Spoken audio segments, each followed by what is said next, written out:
네, 인사하시죠. 주님이 하십니다 하고 인사하겠습니다.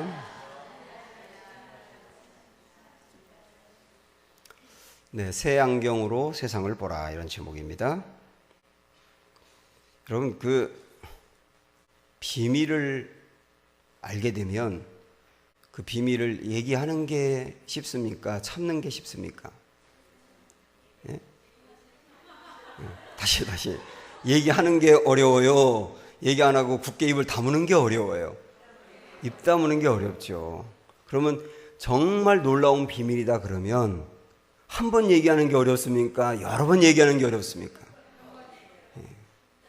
그 비밀이라고 하는 것은 알게 되면 말하지 않을 수 없는 거예요. 그리고 그 비밀이 아주 중요한 것이면 한 번으로 끝낼 수가 없는 겁니다. 이런 비밀을 가지고 오늘 고백하는 바울의 말씀을 볼 수 있는데, 먼저 3장 1절을 한번 보실까요? 시작. 그러므로 그리스도 예수의 일로 너희 이방인을 위하여 갇힌 자 된 나 바울이 말하거니와. 이게 지금 우리가 가지고 있는 개역 성경에는 이렇게 되어 있는데, 예전에 있던 개역 성경에는 그 끝부분에 점점점 이렇게 되어 있어요. 그리고 영어 성경도 마찬가지로 그렇게 되어 있는데, 왜 그러냐면 원래 바울은 이 3장으로 넘어와서 1절을 말씀한 다음에 14절로 가려고 했었습니다. 그런데 14절로 가려고 하다가 갑자기 그가 받은 은혜가 다시 한번 떠올라서 또다시 얘기하는 거예요. 그게 2절부터 13절입니다.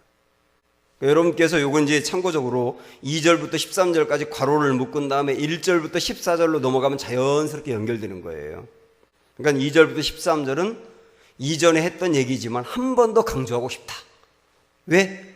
너무 중요하니까. 이런 의미로 볼 수가 있습니다. 그러면 그가 이렇게 한 번 더 강조하고 싶은 얘기가 뭐냐?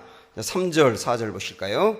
시작. 곧 계시로 내게 비밀을 알게 하신 것은 내가 먼저 간단히 기록한 것 같으니 그것을 읽으면 내가 그리스도의 비밀을 깨달은 것을 너희가 알 수 있으리라. 하나님이 이 바울에게 계시로 비밀을 알려주었기 때문입니다. 비밀. 근데 이 비밀을 여기 3절에 보면 뭐라고 말했냐면 내가 먼저 간단히 기록했다, 이렇게 했어요. 이미 이 비밀, 내가 그 계시로 받은 비밀을 너희에게 이미 얘기했다. 그게 1장 2장이겠죠. 그죠? 1장 2장에서 이미 얘기했는데 이 비밀이 너무도 중요한 거다 보니까 내가 다시 얘기할 수밖에 없다, 그런 얘기예요. 그러면 바울이 받은 이 비밀이라고 하는 게 뭐냐? 우리가 오늘 그것을 언급하고 가야 되겠죠. 아까 3절에서 본 것처럼 내가 먼저 간단히 기록한 것이다, 이렇게 얘기했다 그랬지 않습니까? 이게 1장과 2장의 내용입니다. 그래서 1장과 2장의 내용을 우리가 다시 한번 좀 여기서 정리를 해보면, 바울은 찬송하리로다 하면서 시작을 했습니다. 어디에서 그랬다 그랬어요? 감옥 안에서. 왜 그랬다 그랬어요? 이걸 깨달았어요. 어떤 걸 깨달았느냐? 성부 하나님께서 나를 만세전에 선택하신 거, 그 다음에 성자 예수님께서 나를 위해서 십자가에서 구속의 일을 이루신 거, 그 다음에 성령 하나님께서 그 모든 사실을 알게 하시고 믿게 하시고 믿었을 때 너는 구원받은 백성이야 하고 도장을 꽝 찍어준 거, 그걸 깨달았기 때문에 찬송한다, 그렇게 고백을 했지 않습니까? 그리고 나서 우리가 꼭 기도해야 될 것이 4가지가 있다 했는데, 그건 뭐 우리가 생략하고 넘어가고, 그 기도를 한 다음에 바울은 그 다음에 교회에 대한 언급을 했어요. 교회가 얼마나 중요한지, 특별히 교회는 하나님의 권속으로서 서로 가족들이다. 그리고 하나님이 온 세상을 예수 그리스도를 통하여 통치하는데 교회를 통하여 그 일을 하고 있다. 교회가 있도록 중요하다 하는 것을 이제 언급을 했고, 십자가는 하나님과 우리 사이를 막았던 그 담을 헐어냈고 우리와 이웃과의 막았던 댐도 헐어내서 온전한 화목을 이룬 것이다. 교회 안에서도 그 화목이 이루어져야 된다. 여기까지 2장으로 말씀했습니다. 이게 바울이 받은 계시였는데, 이 중에서 특별히 바울이 강조하고 싶었던 것은 뭐냐면 예수 그리스도를 통한 구원이 이루어진 거예요. 그래서 이 부분을 제가 그동안에 드렸던 말씀 그리고 주일날 드렸던 말씀을 좀 정리하면서 한 번만 더 복음을 다시 한번 좀 정리를 하고 가도록 하겠습니다. 이제 바울이 깨달은 그 놀라운 은혜라고 하는 것은 무엇이냐면 이런 거예요. 첫째로 우리들은 존재적인 죄인이다. 그래서 타고날 때부터 죄를 안 지을 수 없도록 태어났다. 그 원죄 때문이죠. 그래서 죄에서 벗어날 길이 없다. 그게 우리 절망이라 그런 말씀 드렸지 않습니까? 두 번째는 존재적인 죄인으로 죄를 안 지을 수가 없는데 죄 때문에 심판에 이르게 되는 거예요. 심판에서 벗어날 길이 없는 겁니다. 죄 때문에. 그 두 번째 절망입니다. 세 번째는 심판에서 벗어나기 위해서는 자기가 죄를 해결해야 되는데 죄를 지은 것은 나지만 내 안에 해결의 길이 없다는 거. 그래서 심판이 불가피하다는 거. 그게 세 번째 절망이에요. 네 번째는 이렇게 내 자신이 심판에 이를 수밖에 없다는 절망을 깨닫고 오 주님 어찌하면 좋습니까? 나에게 좀 은혜를 베풀어 주세요. 이게 회개입니다. 나 좀 은혜를 베풀어 주세요 할 때 다섯 번째, 그때 하나님이 우리에게 자비의 손을 내미시는 거예요. 그 자비의 손이 십자가인 겁니다. 여섯 번째, 이 십자가라고 하는 것은 내가 죄 때문에 받아야 될 모든 죄값을 예수님에게 뒤집어 씌운 겁니다. 그래서 예수님이 내가 받아야 될 죄값을 안고 십자가에서 돌아가신 거예요. 그것은 곧 내가 심판에 이르지 않고 죄값을 치르지 않아도 되게 되었다. 그것을 말하는 겁니다. 그 다음에 몇 번째예요? 그 다음에 일곱 번째는 뭐냐면 십자가는 나의 죄만 사한 것이 아니고 내가 십자가를 믿을 때 나의 죄를 지을 수밖에 없던 옛사람이 함께 죽은 것을 말하는 겁니다. 이게 굉장히 중요한 거예요. 십자가에서 내가 함께 죽었다. 이거는 너무 중요하기 때문에 한번 앞에 잠깐 읽고 갈게요. 로마서 6장 가보세요. 6장 6절 말씀.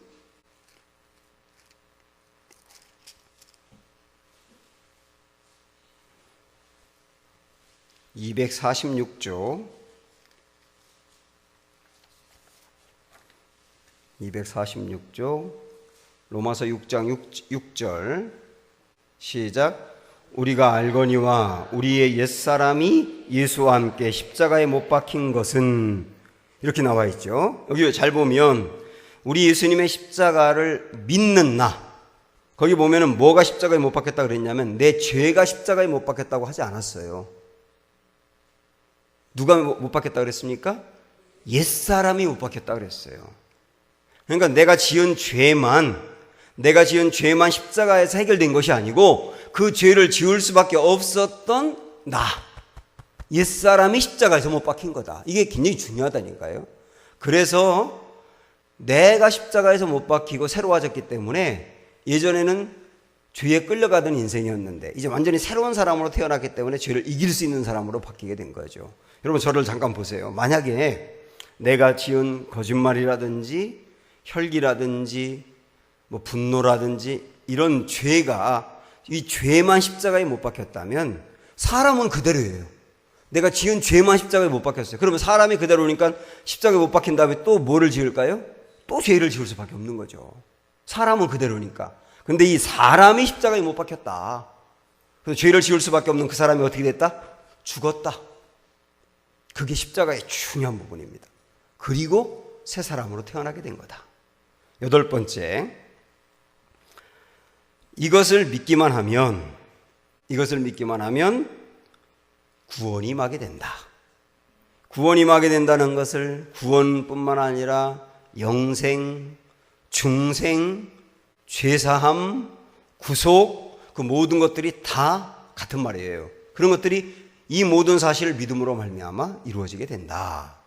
그리고 이렇게 구원이 내게 이루어지게 되면 예수 그리스도가 내 안에 계시게 된다.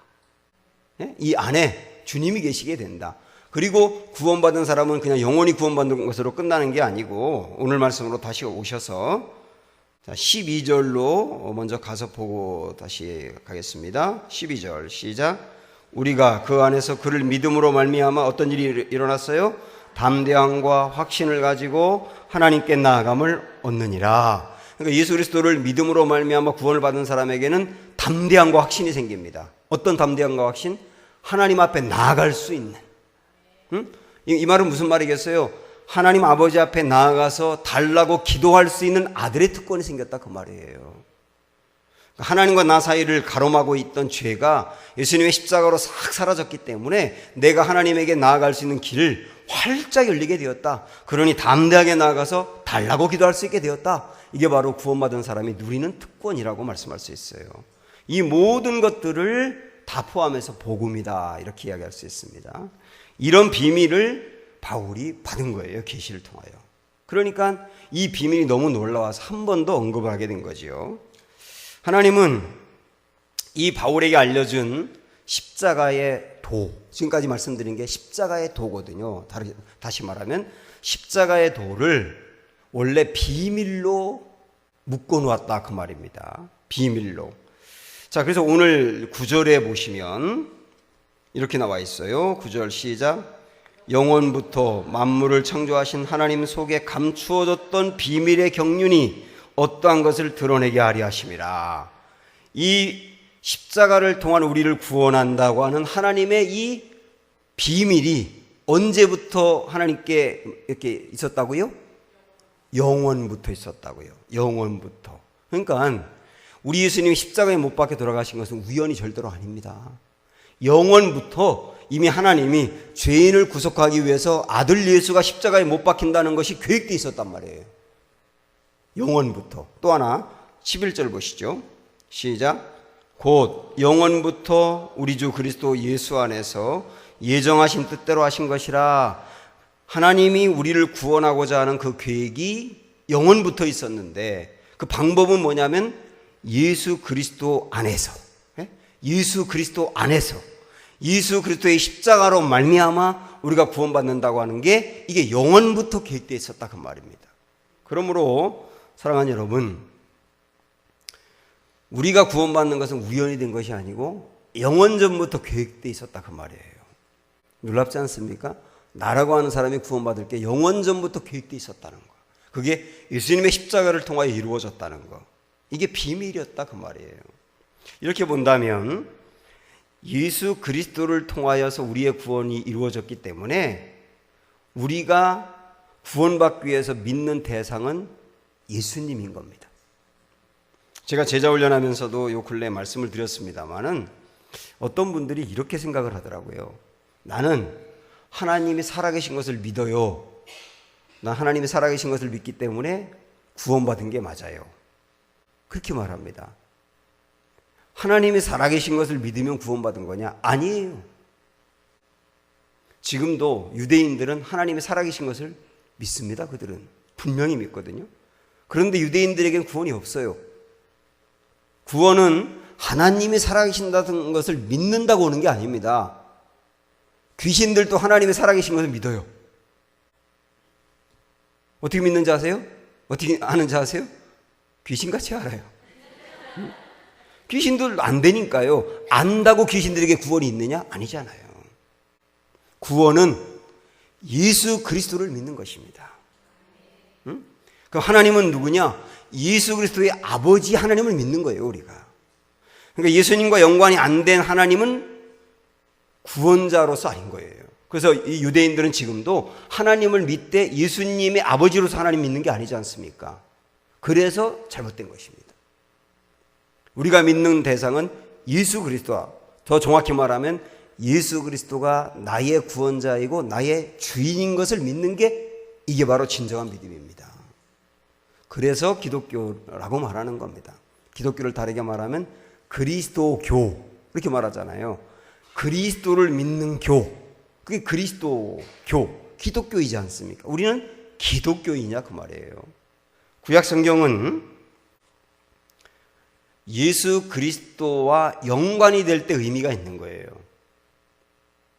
우리가 지금 구약 39권하고 신약 27권 이 성경을 이거 읽고 믿고 듣고 그러는데 말이죠. 이 구약의 39권은 신약과 연관이 안 되면 의미가 없는 거예요, 우리에게. 이건 하나의 교훈서에 불과하고 이스라엘의 역사에 불과한 겁니다. 구약의 의미가 있는 것은 구약이 예수님과 연관되어 있기 때문에 그렇습니다.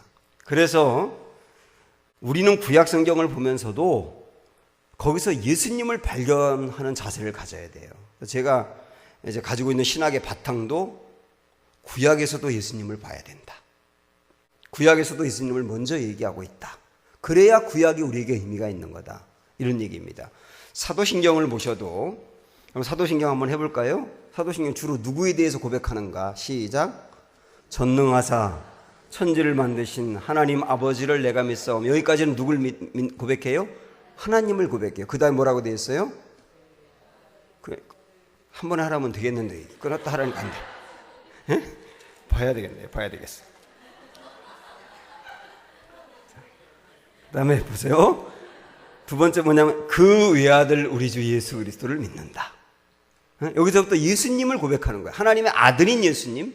그 다음에 이는 성령으로 잉태하사 동정녀 마리아에게 나시고. 누굴 얘기하고 있어요? 동정녀 마리아를 얘기합니까? 예수님을 얘기하는 거예요. 성령으로 잉태했다는 걸. 또 그 다음에 본디오 빌라도에게 고난을 받으사 십자가에 못 박혀 죽으시고. 누굴 얘기해요? 예수님을 얘기해요. 그 다음에 장사한 지 사흘 만에 죽은 자 가운데서 다시 살아나시며. 누굴 얘기해요? 예수님의 부활 얘기해요. 하늘에 오르사 전능하신 하나님 우편에 앉아 계시다가. 누굴 얘기해요? 예수님 얘기해요. 그 다음에 이제 저리로서 산 자와 죽은 자를 심판하러 오시리라. 앞으로 오실 예수님의 심판을 얘기하고 있어요. 전부 다 예수님 얘기합니다. 마지막 뒷부분에 가서 성령을 믿사오며. 성령은 간단하게 언급하고, 그 다음에 거룩한 공회, 교회를 얘기하고, 거룩한 성도가 서로 교통하는 거, 이렇게 뒷부분에 조금 더 부과가 되어 있는데, 사도신경의 핵심도 예수님을 얘기하는 거예요. 그러므로 우리는 예수 그리스도를 믿는 그리스도인이다 라고 하는 것을 아셔야 되고, 다시 한번 말씀드리지만은 예수님이 내 인생의 구원자이고 주인이신 것을 믿는 거다. 어디로? 마음으로. 이게 복음의 핵심이라는 것을 다시 한번 기억하셔야 되겠습니다. 이게 비밀에 붙여졌던 거다. 이걸 다시 한번 비밀을 조금 더 언급하면요, 이제 고린도전서로 한번 가보세요. 264쪽 고린도전서 2장 6절 7절 시작. 그러나 우리가 온전한 자들 중에서 지혜를 말하노니 이는 이 세상의 지혜가 아니요 또 이 세상에서 없어질 통치자들의 지혜도 아니요 오직 은밀한 가운데 있는 하나님의 지혜를 말하는 것으로서. 이 지혜가 지금 바울이 말하는 지혜가 어떤 지혜냐면 은밀한 가운데 있는 하나님의 지혜를 말한다는 겁니다. 여기서 말하는 은밀한 가운데 있는 하나님의 지혜라고 하는 것은 비밀로 감추어 두었던 구원을 위한 복음을 말하는 거예요. 비밀로 감춰뒀어요. 뭐가요? 우리를 구원하기 위한 복음이요. 그게 비밀로 감춰뒀던 거예요. 이어서 읽어보세요. 곧부터 시작. 곧 감추어졌던 것인데 하나님이 우리의 영광을 위하여 만세전에 미리 정하신 것이라. 그러니까 우리를 구원하기 위한 계획이 언제부터 계획되어 있었다고요? 만세전부터. 만세전부터. 그러니까 여러분 한 분 한 분을 구원하고자 하는 하나님의 계획이 만세전부터 있었다. 이걸 생각을 하면 나라고 하는 존재가 얼마나 귀하냐. 만세전부터 나라고 하는 존재가 구원받을 것이 계획되어 있었다, 그 말 아닙니까? 근데 비밀로 갖춰져 있었다. 그런데 이 비밀이 예수 그리스도가 십자가에 못 박히는 순간 딱 드러나게 된 거죠. 이 비밀은 아무도 몰랐습니다. 유대인들도 예수 그리스도를 통한 우리의 구원을 몰랐어요. 만약에 유대인들이 그걸 알았다고 한다면 예수님이 십자가에 못 박히지라고 하지 않았을 거예요. 근데 그들이 예수님을 버렸지 않습니까? 구원자로 받아들이지 않았지 않습니까? 그거는 예수님을 통한 구원을 몰랐기 때문인데, 유대인들만 몰랐던 게 아니라 사실은 사탄도 몰랐던 겁니다. 이거 잘 한번 생각을 해보세요. 예수 그리스도의 십자가를 통한 우리의 구원을 사단이 알았다면 어떻게 했을까요? 보세요. 예수님이 십자가에 못 박혀 돌아가셔야 우리가 구원받아요. 사단이는 우리의 구원을 못 받게 방해하지 않습니까? 그러면 예수님이 십자가에 못 박혀야 우리가 구원받는다는 것을 사단이 알았다면 어떻게 했을까요? 예수님이 십자가에 못 박히지 못하도록 방해했겠죠. 근데 어떻게 했습니까? 십자가에 못 박도록 밀었지 않습니까? 응? 그렇지 않습니까? 그래서 요한복음 13장 2절에 보면은 사단이 가룟 유다의 마음속에 예수를 팔 생각을 넣었다. 이렇게 말씀하고 있어요. 그래서 유다가 예수님을 팔아버린 것은 사단이 그 안에서 역사했기 때문입니다. 그러니까 사단이 유다의 마음을 조정해서 예수님을 팔고 십자가에 못 박게 충동했단 말이죠. 근데 사단은 몰랐어요. 십자가에 못 박혀야 구원받는다는 것을 몰랐어요. 그래서 십자가에 못 박게 했어요. 이 사단도 모르도록 비밀로 가두었던 일들을 우리 하나님이 십자가에 예수님을 못 박게 하는 순간 구원의 계획을 딱 이루신 거죠. 비밀에 감춰졌던 것이 딱 드러나게 된 거죠.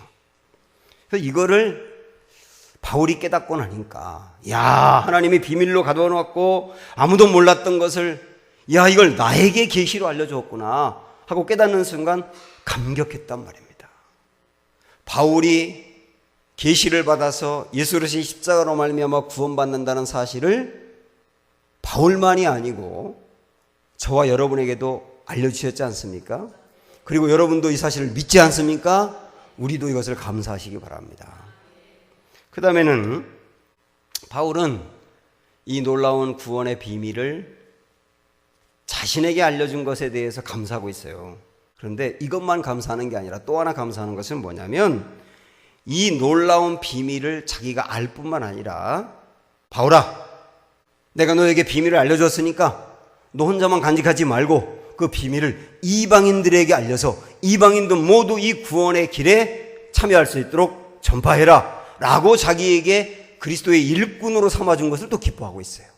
그러니까 오늘 바울이 기뻐하는 것은 크게 두 가지입니다. 하나는 이 비밀을 내게 알려줬다. 두 번째는 비밀을 증거할 수 있는 일꾼으로 삼았다. 6절 보세요. 5절부터 7절까지 봅니다. 오늘 말씀 5절 시작. 이제 그의 거룩한 사도들과 선지자들에게 성령으로 나타내신 것 같이 다른 세대에서는 사람의 아들들에게 알리지 아니하셨으니, 이게 말씀이 좀 어려워서 여러분이 좀 해석이 필요한데, 자, 뒷부분에 보시면 다른 세대에서는 이렇게 나와 있죠. 다른 세대는 구약 시대를 말하는 겁니다. 구약 시대. 구약 시대에서는 사람의 아들들에게 알리지 않았다는 거예요. 이 구원의 비밀을 사람의 아들들에게 알리지 않았다. 그래서 사람의 아들들이 누구냐면 이방인들을 말하는 겁니다.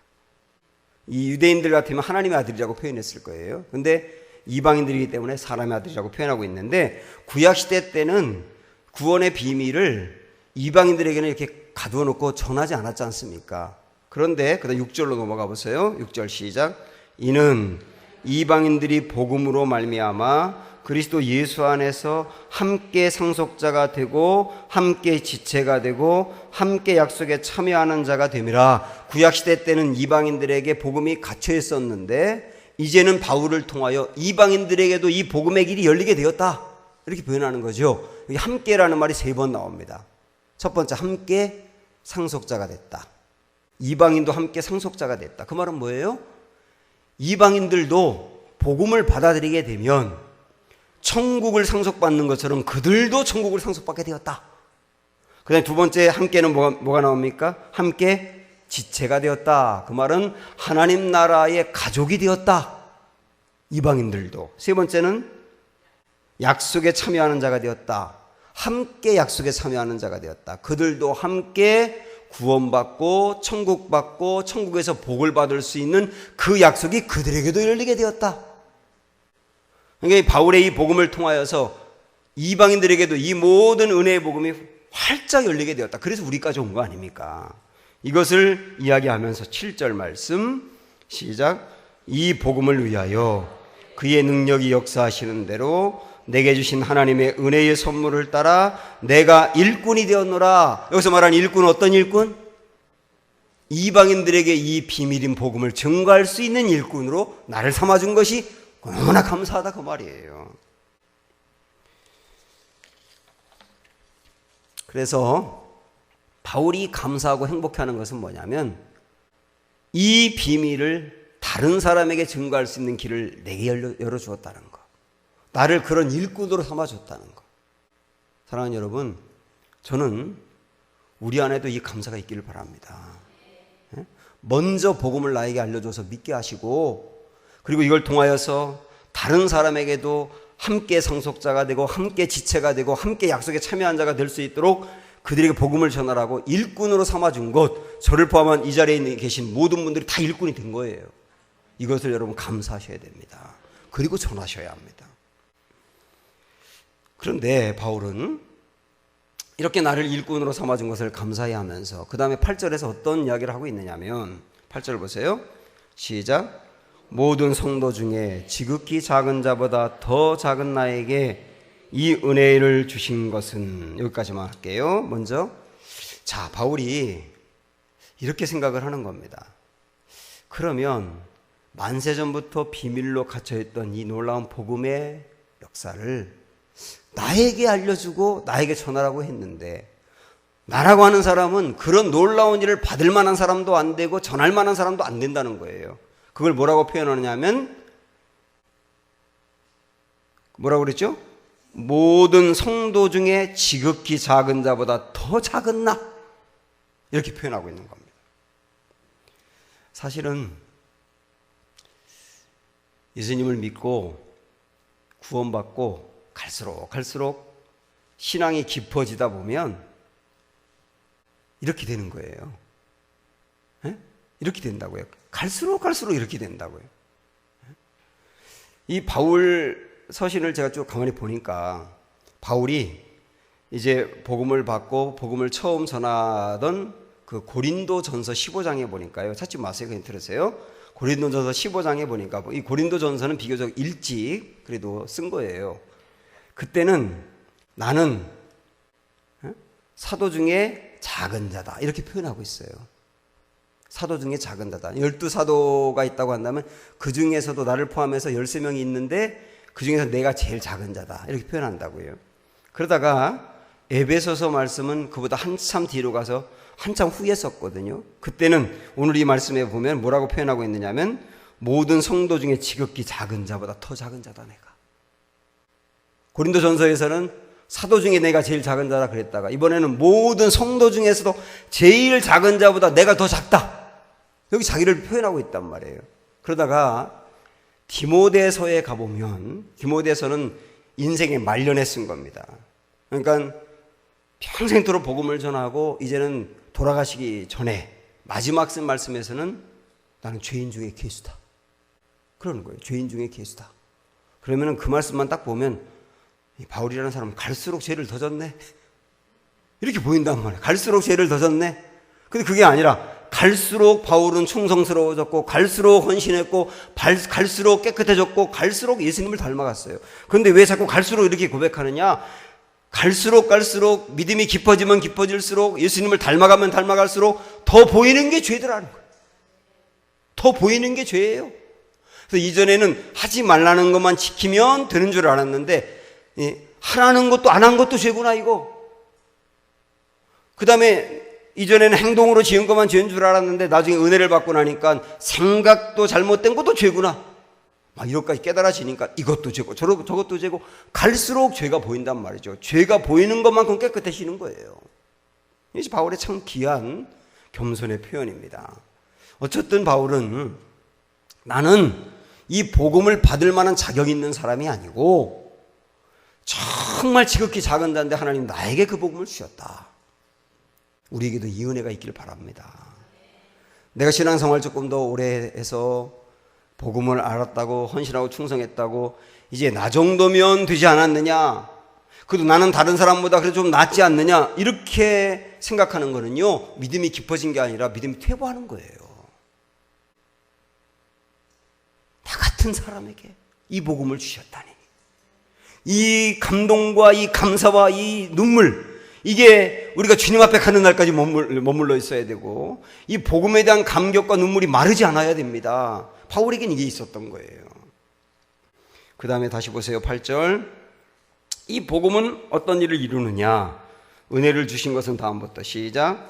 측량할 수 없는 그리스도의 풍성함을 이방인에게 전하게 하시고, 복음은 어떤 거냐? 측량할 수 없는 그리스도의 풍성함이 나타나는 거다. 이 복음을 전하기만 하면 어떤 일이 일어나느냐? 복음을 전하기만 하면 측량할 수 없는 하나님 예수 그리스도의 풍성함이 나타나게 되어 있다. 그래서 이런 얘기입니다. 복음을 전하면요, 복음을 받기만 하면요, 영혼이 구원받아요, 심판에서 벗어나게 돼요, 천국 갈 수 있는 길이 열리게 돼요. 이것도 측량할 수 없는 그리스도의 풍성함인데, 이것만이 아닙니다. 복음을 받아들인 사람, 예수 그리스도를 믿는 사람은 이 세상에서 어떤 일이 일어나느냐? 알코올 중독에 빠졌던 사람이 술병을 집어던져요. 아르헨티나에 하나님 사랑 교회라고 하는 굉장히 큰 교회가 있다고 합니다. 근데 그 교회는 굉장히 교회가 큰데 이런 벽에다가 하나하나 이렇게 뭔가를 걸어놨대요. 목발도 걸려있고, 술병도 걸려있고, 마약봉지도 걸려있고. 그게 뭘까요, 그게? 에? 그게 뭘까요? 에? 그 데코레이션입니까? 그 교회 다니는 사람이, 목발을 짚고 다니던 사람이 목발을 집어던지고 걷게 되었다. 술독에 빠졌던 사람이 술병을 집어던지고 알코올 중독에서 벗어나게 되었다. 마약 중독에 빠졌던 사람도 벗어나게 되었다. 이게 온 교회 안에 사방에 그런 것이 있다고 합니다. 예수 그리스도를 믿게 되면 측량할 수 없는 그리스도의 풍성함이 나타나서 알코올 중독에 빠졌던 사람이 술병을 집어던지게 된다니까요. 그 다음에 부부관계 문제가 생겨가지고 이혼 직전에 갔던 사람도 정말 복음으로 인하여 그 가정이 하나가 되는 역사도 일어나게 되는 거고요. 그 다음에 어떤 상처로 인해서 그걸 끌어안고 늘 괴로워하며 미워하며 살던 사람이 상처를 해결하면서 내면이 깨끗해지는 거고요. 그 다음에 죄책감에 빠져가지고 늘 죄에 억눌려서 그리스도가 나를 십자가에 못 박혔다는 것을 알지만 용서받지 못했다고 생각을 하면서 늘 힘들어하고 괴로워하던 사람이 죄로부터 자유함을 얻게 되고요. 그 다음에 그렇게 용서하지 못했던 사람을 용서할 수 있는 힘이 생기고요. 이 모든 게 전부 다 뭡니까? 측량할 수 없는 그리스도의 풍성함이에요. 이게 복음을 전할 때 생긴다. 복음을 믿을 때 생긴다. 이 은혜가 우리에게도 일어나야 되는 겁니다. 그래서 이 복음이라고 하는 것은 영혼만 구원하는 것이 아니라 우리의 인생 전반을 구원하는 전인적인 구원이다, 그런 얘기죠.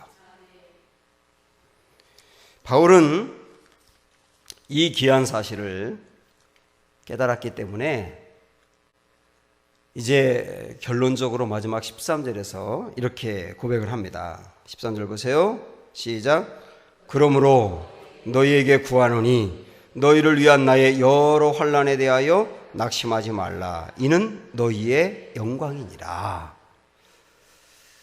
제가 오늘 말씀의 제목을 새 안경으로 세상을 보라 그랬는데, 바울은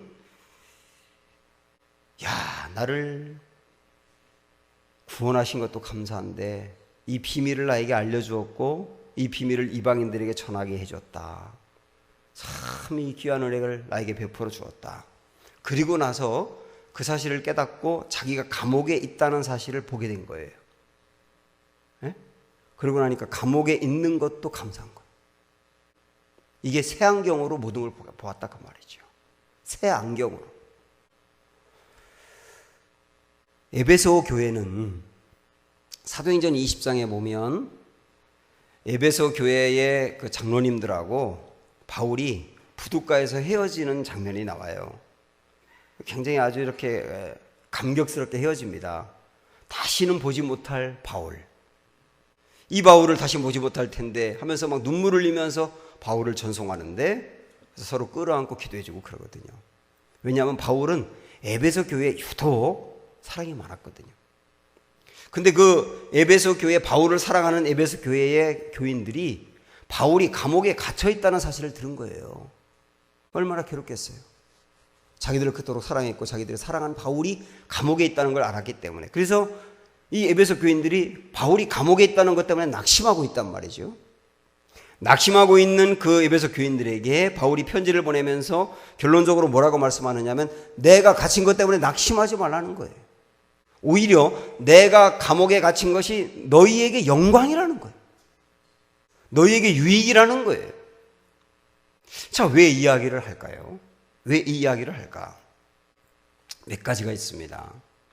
우선 바울이 감옥에 갇히게 된 게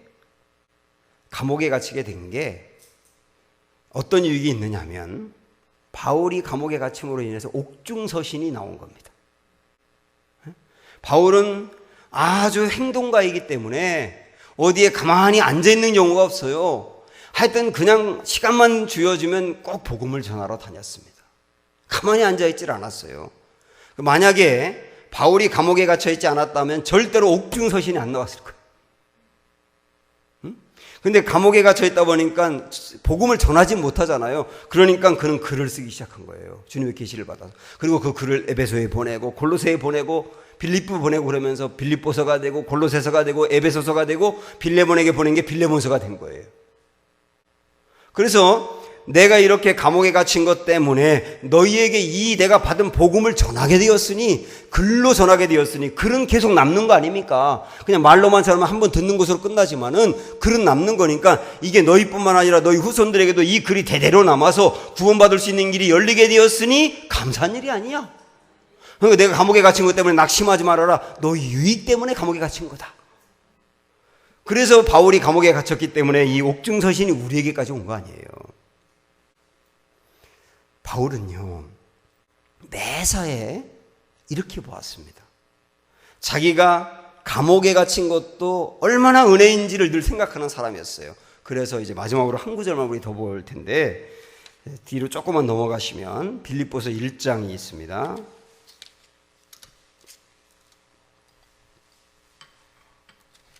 12절 13절